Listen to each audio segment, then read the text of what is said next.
Class रे तमरो जो मेरा को माइंड रीडिंग करछि मेरा किपरि माइंड रीडिंग करछो पिलांकर आसो देखिबा एठी पिलांग माइंड रीडिंग करि परछो आज्ञा किपरि माइंड रीडिंग करछो कोन करबा सर ये दुईटी क्लास रे लागो दी जण पिला आसीबे दी जण आसो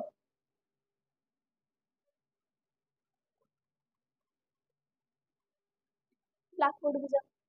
लागु जाओ हां लागु गोटे संख्याटे लिख संख्याटी कोन जते अंक विशिष्ट लिखि करबो आज्ञा आ तीन अंक विशिष्ट समान संख्या लिखि देले सर सेही संख्याटी बोलती उल्टे की लिखे आज्ञा उल्टे की लिखि दियो उल्टे की लिखि देले तापर बड़ सान संख्याटी फेडिबे बड़ सान बियोग कर दियो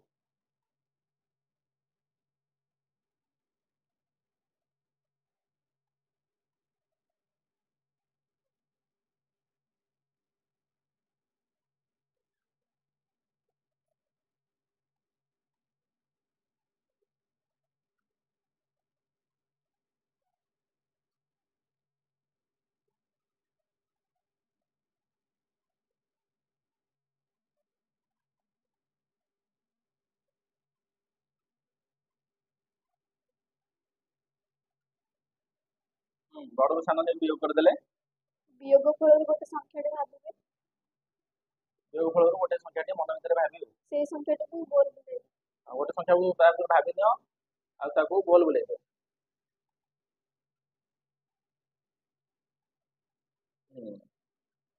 हौ वर्तमान कोन करिए जे सर माथि केस जण जण आसो आकु जो दुईटा संख्या बोलला कोन हला जो दिटा संख्या बळिला कहिबे दे हां 2 आउ 7 आउ संख्या होची 9 भाबिया संख्याटी हला 9 9 आउ वेरी गुड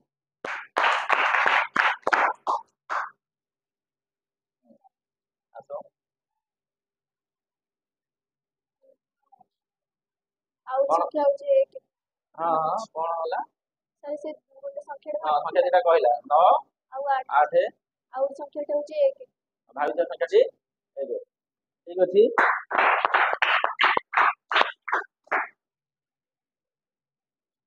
हाउ ठीक अछि मेरा एबे बसो देखो तुम माने जानिया चाहूचो से किपरि तुम मानकर माइंड रीडिंग करछि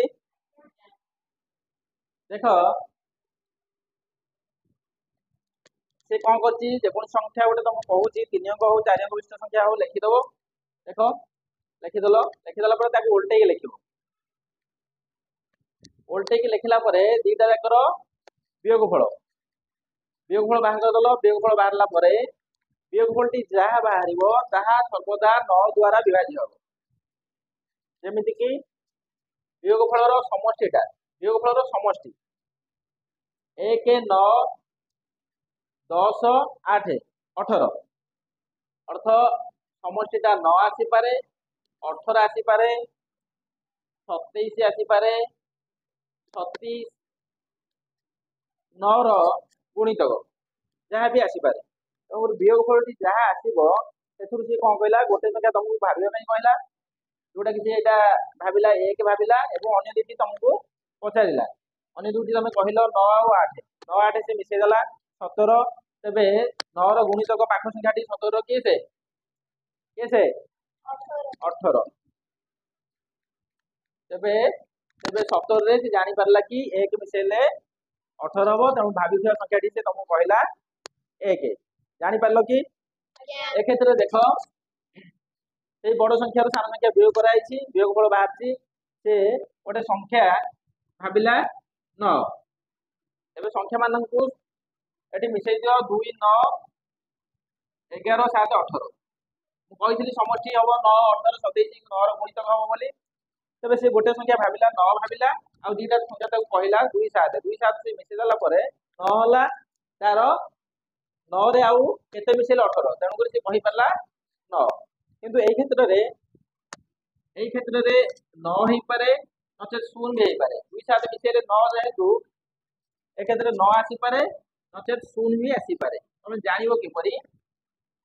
এই ক্ষেত্রে যে ভাবিଥିବ ତାକୁ ଟିକେ ହିଣ୍ଟ ପଚାରିଦବ। ହିଣ୍ଟ କହିବ ଯେ 5 ଠାରୁ ଭାବିଥିବା ସଂଖ୍ୟାଟି ଅଧିକ ନା 5 ଠାରୁ କମ। ଯଦି ସେ 5 ଠାରୁ ଅଧିକ କହିବ ତାହେଲେ ତମେ ଆନ୍ସର ନ କହିବ। 5 ଠାରୁ କମ କହିଲେ ସେ ଭାବିଥିବା ସଂଖ୍ୟାଟି 0 ହବ। କିନ୍ତୁ ଏ କ୍ଷେତ୍ରରେ ଯେହେତୁ ନ ଅଛି ତାର ଉତ୍ତରଟି ସମ୍ପୂର୍ଣ୍ଣ ଠିକ ଆସିଛି। ତେବେ ତମମାନେ ଜାଣିପାରିଲ? ଆଜ୍ଞା ତାହେଲେ ଅନ୍ୟମାନେ ଏମିତି ମାଇଣ୍ଡ ରେଡି କରିପାରିବ। ଆଜ୍ଞା ଆପଣମାନଙ୍କୁ ଯଦି ଭିଡ଼ିଓଟି ଭଲ ଲାଗିଛି ଭିଡ଼ିଓଟିକୁ ଲାଇକ୍ ସେୟାର ଆଉ ଚ୍ୟାନେଲକୁ ସବସ୍କ୍ରାଇବ କରିଦିଅନ୍ତୁ।